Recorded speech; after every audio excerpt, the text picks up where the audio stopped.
Imagine-se na França do século XIX, mais precisamente em 1868. O renomado médico Jean-Martin Charcot, o pai da neurologia moderna, realiza mais uma de suas detalhadas autópsias. Em meio à complexidade dos vasos sanguíneos cerebrais, ele se depara com algo intrigante: uma bolsa dilatada em uma artéria cerebral. Ele não sabia, mas acabara de descobrir um aneurisma. Na época, Charcot acreditava que essa condição era extremamente rara e pouco compreendida. Décadas mais tarde, graças aos avanços na neuroimagem e nas técnicas cirúrgicas, ficou claro que os aneurismas cerebrais, como o que Charcot encontrou, afetam milhões de pessoas ao redor do mundo e podem levar a quadros devastadores, como hemorragias cerebrais. A ironia dessa descoberta é que, enquanto a medicina evoluía, os mistérios ao redor dos aneurismas ainda não foram completamente resolvidos, e o tratamento, apesar de ser mais acessível, permanece desafiador. Quer saber um pouco mais sobre esse assunto? Então fica nesse episódio de Neurotalks, com a participação especial do Dr. Paulo Worm e da doutora Ariane Gamarra Blaut.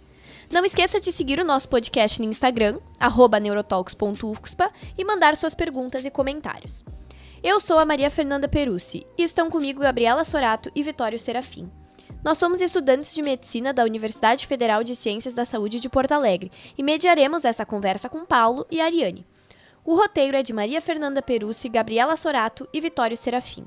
Esse podcast foi desenvolvido pelos estudantes da Universidade Federal de Ciências da Saúde de Porto Alegre, com o objetivo de facilitar informações sobre as principais doenças relacionadas com o sistema nervoso de maneira breve, prática e acessível. Nosso convidado, Paulo Valdeci Worm, graduou-se em Medicina pela URGS em 2001.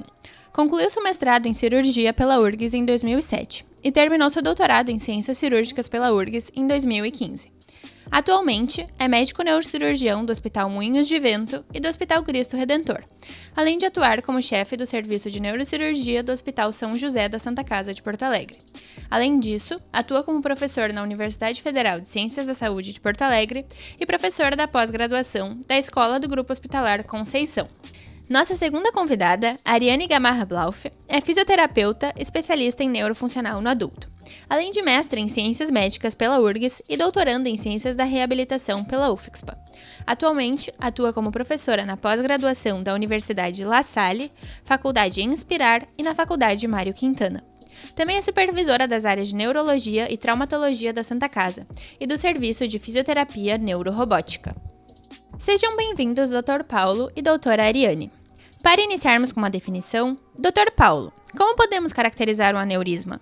Quais fatores ou condições facilitam a formação de um? Olá, bom dia a todos, bem-vindos a este nosso podcast da Neurotalks. É um prazer estar conversando com vocês hoje e gostaria de parabenizar a todos do Neurotalks por essa iniciativa que vem já há bastante tempo trazendo informação para o nosso público, a respeito das principais doenças neurológicas e neurocirúrgicas. O tema hoje é um tema muito importante, que trata principalmente de uma patologia que muitas vezes é silenciosa, que é o aneurisma cerebral. Conceitualizando o aneurisma, ele vem a ser uma dilatação de um vaso intracraniano, ou seja, ele é causado por um enfraquecimento da parede desse vaso e ele cria então uma bochecha, um volume nesse vaso. Trazendo para os termos nossos e para um melhor entendimento disso, o aneurisma pode ser comparado a um pneu. Quando a gente bate na borda da calçada, fica aquela bola. Então, quando ele acontece num vaso, é uma dilatação e aquilo ali é uma porção fraca. Esta porção fraca desse vaso predispõe então ao risco desse aneurisma romper. Então, e que é uma catástrofe. Então, o aneurisma ele pode ter uma gênese principalmente hereditária, de pai para filho. Então existe uma herança hereditária nisso, e isso é uma minoria. E nesse caso, quando existe, geralmente são vários aneurismas, então uma pessoa pode ter um ou vários aneurismas, ou ele pode ser adquirido. Quando ele é adquirido, geralmente ele é secundário à hipertensão arterial sistêmica, a dislipidemia e principalmente, uma coisa muito importante, é o tabagismo. Então, esse é um dos fatores destes fatores são os mais importantes da gênese dos aneurismas. Também, ele pode acontecer um pouquinho diferente em relação ao sexo. As mulheres têm a tendência a ter aneurismas mais frequentemente do que homens. aneurismas cerebrais. Também na herança genética é mais forte a herança da mãe para a filha. Então, sempre que alguém tem um aneurisma, por exemplo, na família, é bom fazer uma investigação, principalmente nas pessoas que têm a maior fase, né, e o maior risco de ter um aneurisma, que é a partir dos 50 anos. Boa tarde, doutora Ariane. Em relação à proteção, há alguma forma de evitar o surgimento de um aneurisma? Quais cuidados devemos ter como forma de prevenção? Boa tarde, Vitório. Obrigada pelo convite. Respondendo, não há uma maneira garantida de prevenir um aneurisma cerebral. Porém, há várias medidas que podemos sim reduzir o risco de desenvolvê-lo ou até da sua ruptura. Então, é preciso ter alguns cuidados em relação à hipertensão, ao tabagismo, a doenças ateroscleróticas prévias, obesidade, diabetes, dislipidemia. É importante reduzir o consumo de álcool, se alimentar de forma saudável, realizar exercício físico. E também, se houver histórico familiar de aneurismas cerebrais, é importante realizar uma avaliação com o neurologista, que possivelmente irá solicitar exames de imagem e verificar a presença ou não, né, de aneurismas. Essas medidas, elas podem reduzir os fatores de risco, mas infelizmente nem todos os aneurismas podem ser evitados, especialmente esses causados por predisposição genética. Doutor Paulo, acredito que o nosso público também gostaria de saber quais são os sintomas e exames que podem nos ajudar a identificar um aneurisma. Quais passos devem ser tomados após uma suspeita? Um dos fatores mais importantes em relação aos aneurismas é que geralmente eles são assintomáticos. Eles ocorrem em torno de 3% da população. Então, se nós calcularmos, por exemplo, um estádio de futebol, onde tenha 50 mil pessoas, dessas 50 mil pessoas, 30 mil pessoas têm mais de 50 anos, naquele estádio de futebol tem 900 pessoas com aneurisma cerebral e não sabem. Então, ele é uma doença geralmente silenciosa, que não dá sintomas, raramente dá sintomas. O principal sintoma quando ele dá é o seu rompimento. Então, quando o aneurisma rompe, o indivíduo tem uma dor de cabeça muito forte, a pior dor de cabeça que ele já sentiu na vida. Então, não fica difícil o diagnóstico. Então, isso é muito importante. Se alguém tem dor de cabeça, mesmo dor de cabeça crônica, que ela tem sempre um comportamento, e de repente ela muda o comportamento, ela é diferente, começa a ser diferente a dor de cabeça, precisa ser investigada. E um dos fatores a ser investigado é a presença de um aneurisma intracraniano. Então, de novo, ressaltando, geralmente a gente não sabe que tem, e quando tem, ele se apresentar com hemorragia. No caso de se apresentar com hemorragia, é sempre uma doença gravíssima, gravíssima. Então, as pessoas muitas vezes morrem antes de chegar no hospital, quando tem rompimento do aneurisma e entra em coma. Então, por isso que quem tem um aneurisma, né, quando sabe que tem um aneurisma ou descobre um aneurisma ou tem algum sintoma relacionado e dor de cabeça, encontra um aneurisma cerebral, ele precisa ser investigado.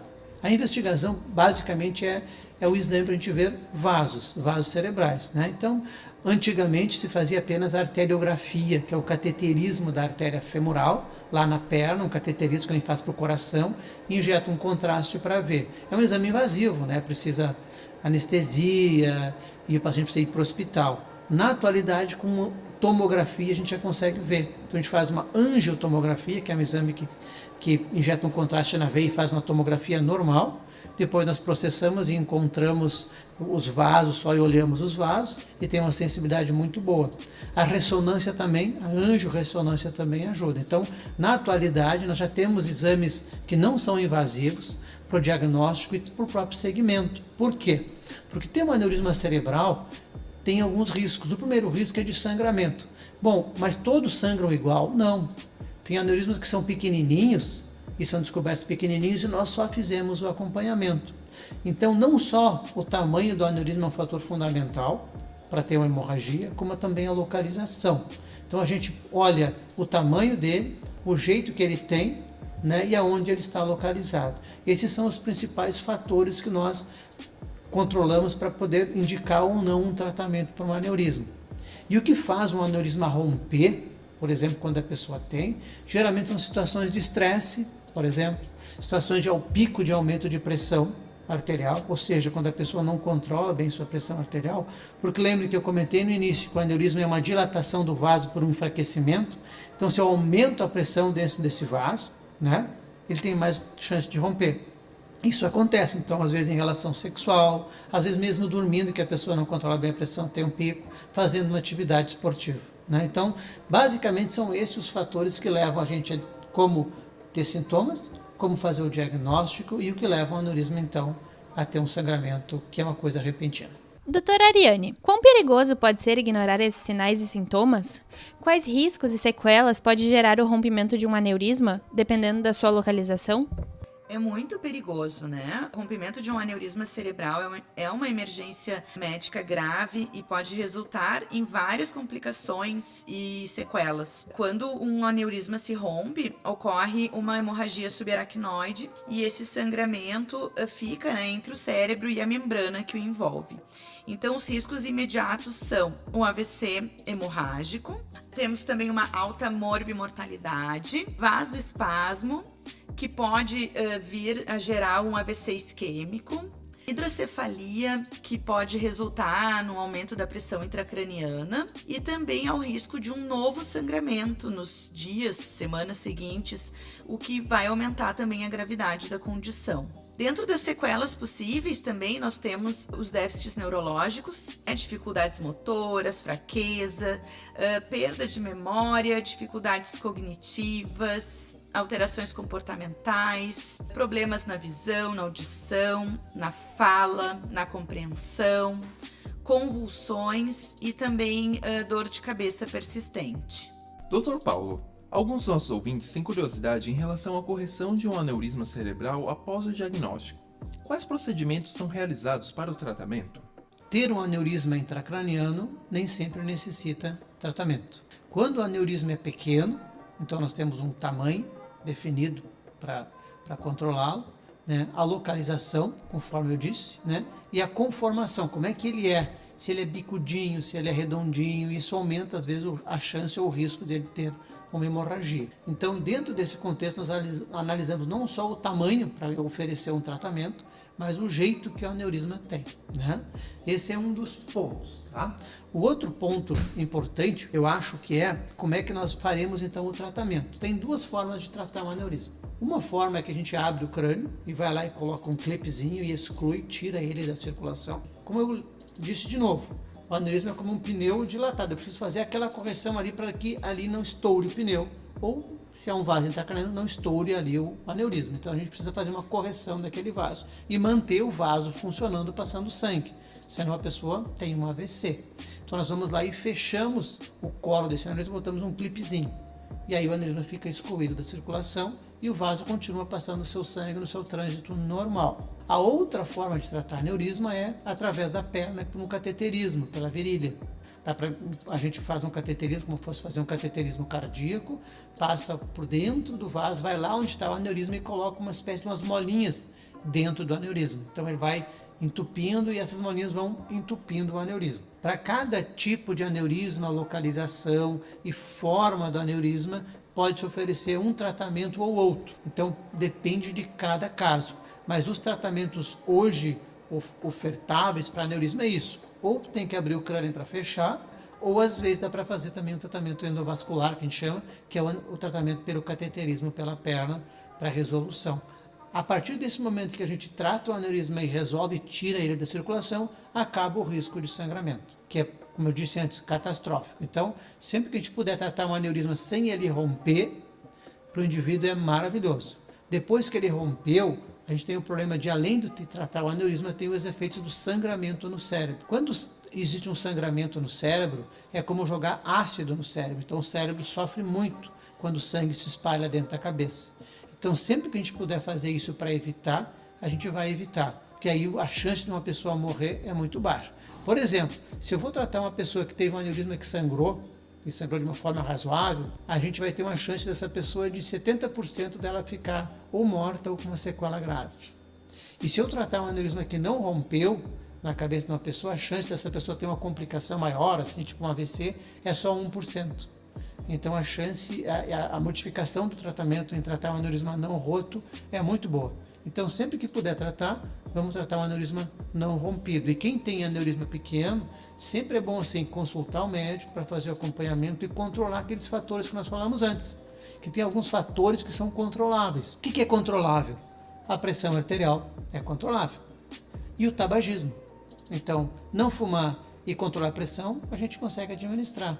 Tem outros fatores que não são controláveis. Por exemplo, ser mulher não é controlável, né? A pessoa ou é mulher ou é homem. Então, não tem como controlar, não tem como modificar isso, não tem como modificar. Mas os fatores que nós podemos modificar, a gente vai trabalhar para modificar, para evitar os danos de um aneurisma roto. Outra coisa que a comunidade tem bastante dúvidas é: em caso de rompimento de um aneurisma cerebral que gera sequelas, como são realizadas as rotinas de reabilitação do paciente, doutora Ariane? O tratamento imediato em um hospital especializado é crucial para minimizar os danos e as sequelas de um aneurisma cerebral rompido. Na fisioterapia neurofuncional, nós trabalhamos com conceito e tratamento de alterações neuromusculares, musculoesqueléticas e sensoriais. As sequelas, elas vão variar dependendo da localização e da intensidade do sangramento. Então, primeiramente, nós devemos avaliar este paciente, identificar quais alterações estão presentes e aí elaborar um plano terapêutico visando principalmente, na fisioterapia, a reabilitação motora. Os pacientes, eles costumam se queixar bastante da questão da marcha, do equilíbrio, e o objetivo principal é sim trazê-lo, tornar possível o retorno desse indivíduo às suas atividades de vida diária. Então, por mais que seja necessário recursos e dispositivos de assistência, é importante o fisioterapeuta, o terapeuta ocupacional estarem ao lado para identificar de que maneira esse indivíduo pode ser mais independente na sua vida, na comunidade e na questão social. Então, tudo isso é muito importante.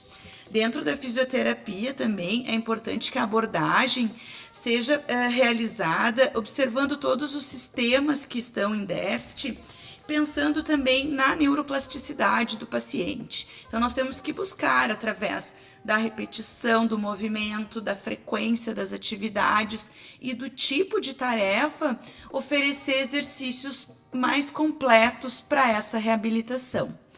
Dentro da Santa Casa, nós temos o serviço de fisioterapia neurorobótica, onde o paciente pode estar sendo avaliado e, dessa maneira, nós também realizamos um plano terapêutico identificando, além da fisioterapia convencional, dispositivos de tecnologia que vão nos auxiliar na reabilitação. São esses dispositivos, a robótica e a neuromodulação. Então, nós sempre estamos ali, como profissionais da área da saúde, investindo e estudando para trazer, oferecer sempre o melhor para os nossos pacientes. E assim, chegamos ao final do episódio. Paulo e Ariane, agradecemos por terem aceito o nosso convite para participar do podcast e ajudado nessa troca de conhecimentos. Foi uma ótima conversa e um momento de muito aprendizado. Agora, para finalizar, gostaríamos também de agradecer a você, ouvinte, que nos acompanha do outro lado da tela. Não esqueça de mandar o seu feedback e suas dúvidas no formulário na descrição do episódio. Elas vão ser respondidas nas nossas redes sociais. Para mais conteúdos de neuro e para ficar por dentro dos próximos episódios, segue o nosso Instagram, @neurotalks.ufxpa. Até a próxima!